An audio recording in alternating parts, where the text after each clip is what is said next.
Good morning, everyone. I'm Ken Fadner.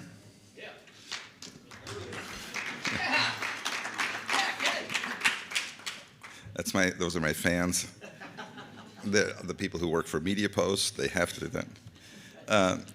This is the Publishing Insider Summit at Pinehurst. We were here last year. People loved it, and so we're doing what's that called? A reprise? Yeah. We're coming back, and we got the golf, beautiful courses, lots of them. We've got all kinds of other activities you might be interested in. There's a historic walk of the village. I think we had the email summit here earlier in the week. People jumped on that and loved it. They had bad weather. Actually, they had one day of bad weather. I think we're going to be okay with good weather. We've been doing this show since 2015. We think we're making an impact by bringing together top-level publishers and their suppliers and supporters, and we're delighted you've decided to join us this year. Our shows, we test after every show. We do a little survey. We like it if people participate. That'd be great.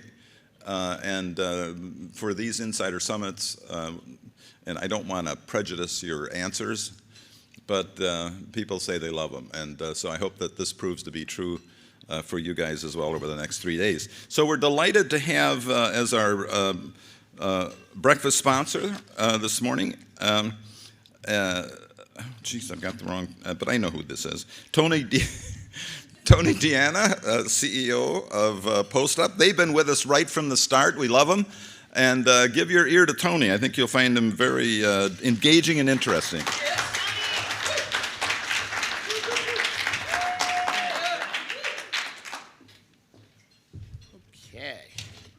Hi, everybody. Like kicking it off. You don't want to go behind somebody that's really good. So, besides Ken was great, but it's a short presentation, so you don't want to get your expectations too high there. So, in any case, I'm Tony Deanna. I'm CEO of PostUp. We've been here since the beginning. So, since 2015. And we've been focused on email marketing for media companies and publishers for well over 10 years now. And one of the things I really want to talk to you guys about is really how do you unlock first-party data? As an email company, right, we help publishers automate emails, send newsletters, drive traffic, right? But in a lot of cases, somebody signs up for a newsletter and 100,000 people or a million people in some cases get the same newsletter, right? And there's a ton of data on site, which is where the action happens, right? And many publishers really are struggling to unlock that data, right? So that's really what I'm going to focus on is we actually integrate with many of our publishers, just an example of over 50 publishers. And on average, only about 20% of the data is really is actually actionable. And in many cases, of that 20%, there's not enough data to really connect it. So how do you improve on that, right? How do you get it more actionable? And that's really what I'm going to talk about. So, first-party data, some of the use cases if you have good first-party data, right? For one, you could segment your audience so you can see who's engaging with what content. And if you could take action on that, particularly with email, you could really drive ad revenue, you could drive engagement, you could drive more traffic, right? Targeted ad trafficking on site and in email, right? That's something you can do with first-party data. Content personalization. For engagement, right? It's another thing that's really, really valuable. Targeting calls to action for email capture. So we do that for our publishers too, right? So if you know this person's coming from a certain place or they've engaged in something in the past, you can make a call to action that's personalized based on their first-party data. Optimizing paid traffic for Facebook and things like that to drive people, to get people to sign up for things. And then obviously what more publishers are doing nowadays, which is starting with an email or anonymous user, but then over time, learning more about them, and if you have premium content, you can get them to subscribe, right? So these are all valuable things that help drive revenue and business outcomes. So these are all great, but how do I get at this first-party data and make it actionable? And we've been really working on that because, like I said, as an email company, you're usually a small percentage of the audience, so how do you grow that audience in email, but then how do you really take advantage of all that engagement? And what we've been able to do is through enriching, and really what we look to do is we have a simple JavaScript code that you can put on your site, and through an email send and a click on an email, you can connect and use that email to be your unique identifier, right? So we've done this with publishers, and the concept is once you integrate and leveraging Google Analytics, you can then get all the history of those engaged users. And it's really simple to do. And what we can do is we could take that history and we could bring it back into PostUp, and then we could use it to target, right? So it's really, really simple. It's really lightweight. You don't need necessarily additional technologies. It's all already there. And it's something that we've been able to do, and I'll show you some of the use cases as we go through this. Yeah, so email as a channel is really unique. It reaches audiences. You can reach audiences, directly at any time. They don't have to come to your site, right? You could push content out to them to their inboxes. You can control what your audiences see, right? Unlike Facebook, you can actually create the content and control what they see for advertisers and any type of content. You can monetize even when they don't visit your site. You can nurture audiences into paid subscribers, right? So emails, and then this is the interesting part. You can identify users when they visit your site. So, and that's really a powerful thing. Just the way I like to think about this too is, when people come to your site, now there are some publishers that may do a better job of this that have a lot of subscribers, but many of you guys are anonymous, right? So most customers that come are not necessarily signed in. But once they click through this email, and you now have that unique identifier, whenever they come back to your site, you know who they are, right? And therefore you can target them, whether it's any of those areas, right? So it's really like a registration. When you go to Facebook, you're always registered. They know exactly who you are. This click to email creates a unique identifier that all these individuals are registered. So the concept here too is when we did some of this analysis, people have a work device, a home device, phone, a new phone, right? In a lot of cases, when it's coming into your site, these are in some cases, you think it's 4 different people, right? That email address is that unique identifier that can bring that all together. And if you have one individual that, that is one of those devices, it may only be a little bit of data, but if you can combine it all, and you can look at it holistically, you get more data on that individual and you can take more action, right? So another example of the ability of leveraging an email as a unique identifier to kind of consolidate that. And what we realized was when we looked at this across all of our customers' sites, there was about 2.4, the average number of Google users to an email address. So where you may think there's 2 million unique users, in reality it's probably a little less than 1 million because they're combined. Now the reality is they're more valuable because you can combine them all and you can get more data and then you can take more action, right? But that's one of the interesting things that we were able to do.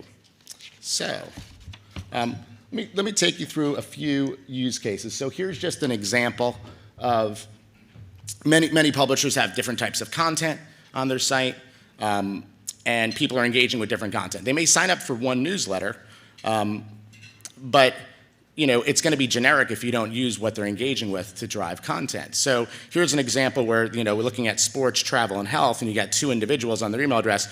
We can actually pull in what they're engaging with, and then use that content to personalize the newsletter and content to drive more engagement, right? So just a simple thing that you can do.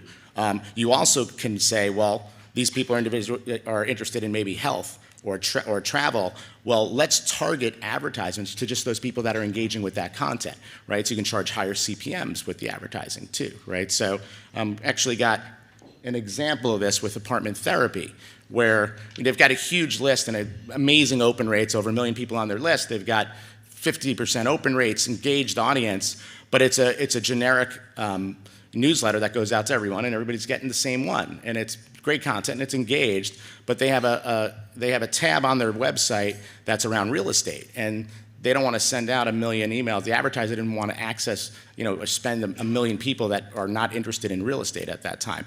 So what we're able to do is find the people that were engaging on the site in real estate, and we identified they had a small list of like 5,000 people that were signed up for the real estate newsletter list.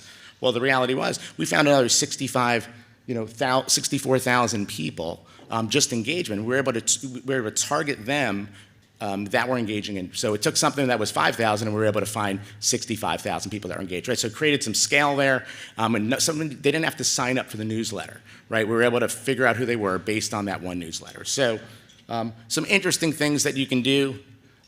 Here's an example of a breaking news. So rather than people signing up for a breaking news alert, we could, and everybody gets the same breaking news, which is what most typically people do. You can categorize people based on what they're engaging in, and if they're not engaging with certain types of content, you don't send them the breaking news. You only send people the breaking news that are engaging with content on your site, right? So you have those indicators, and this is an example of that, where, hey, this person's engaging with sports, so only send the people that are showing, yes, they've recently engaged with sports, and those people get the newsletters, right? So different ways to manage this.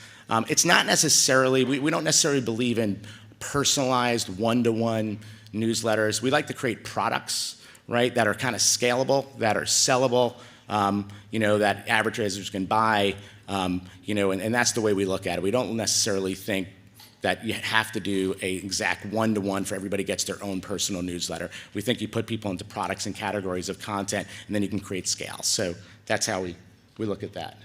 So, I kind of talked about, how do you leverage the existing content first-party data to help make your emails more engaging, right, and personalize and drive advertising revenue.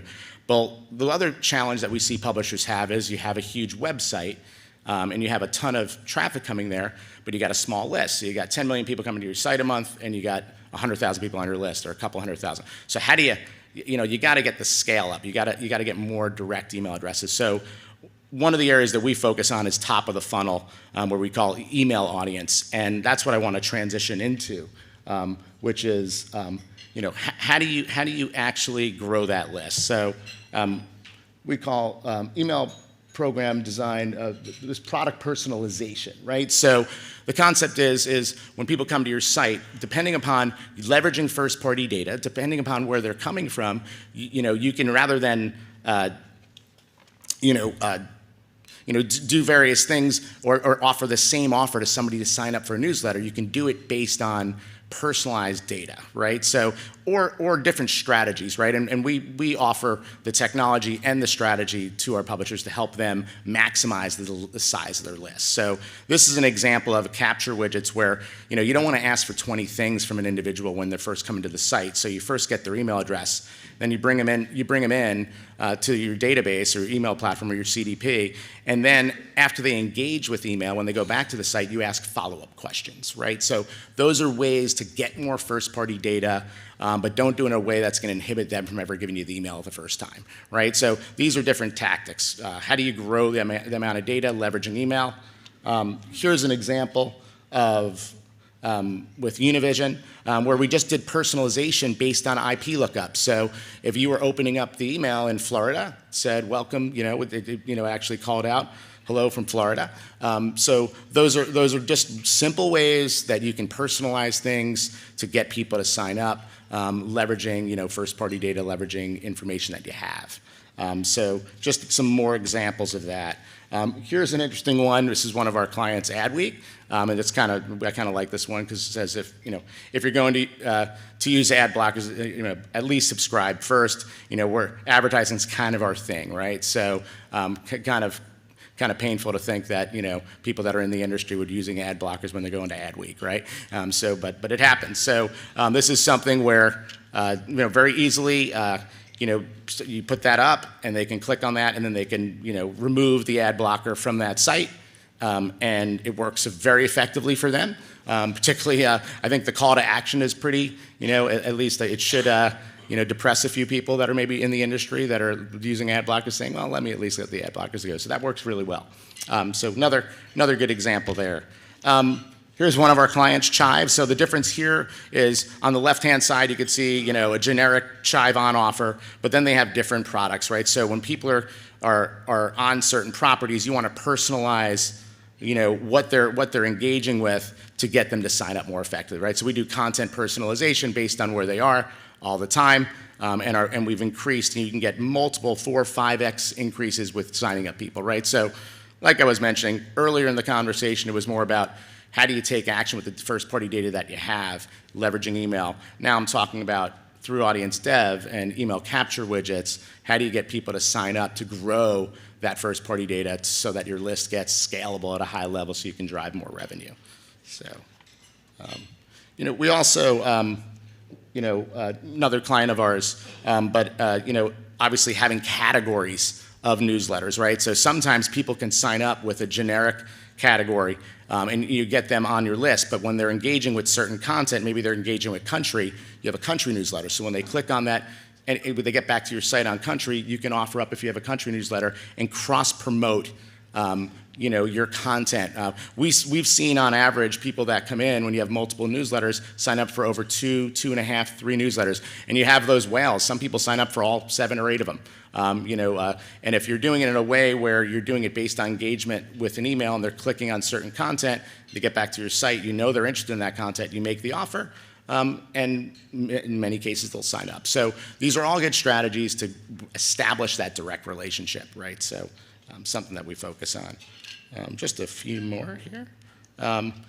This is an example of cross-promoting subscriptions. So we have like a real simple thing. It's called single click subscription. So you can have a newsletter, but at the bottom of the newsletter, you can have different newsletters, like little samples of content there where you could see, and all they got to do is click the button. You already have their email address. They don't have to give it to you again, right? So they've got it once. We've got it in our database. You click that button, we can just opt them into a second subscription. Real simply, real easy to do. It's part of the email template, and these are just good ways to cross-promote your products. So, I think, at a high level, those are some of the ideas I just wanted to talk about. We're here looking forward to hanging out with you guys for the next couple of days, playing some golf this afternoon, so hopefully everybody enjoys the links out there.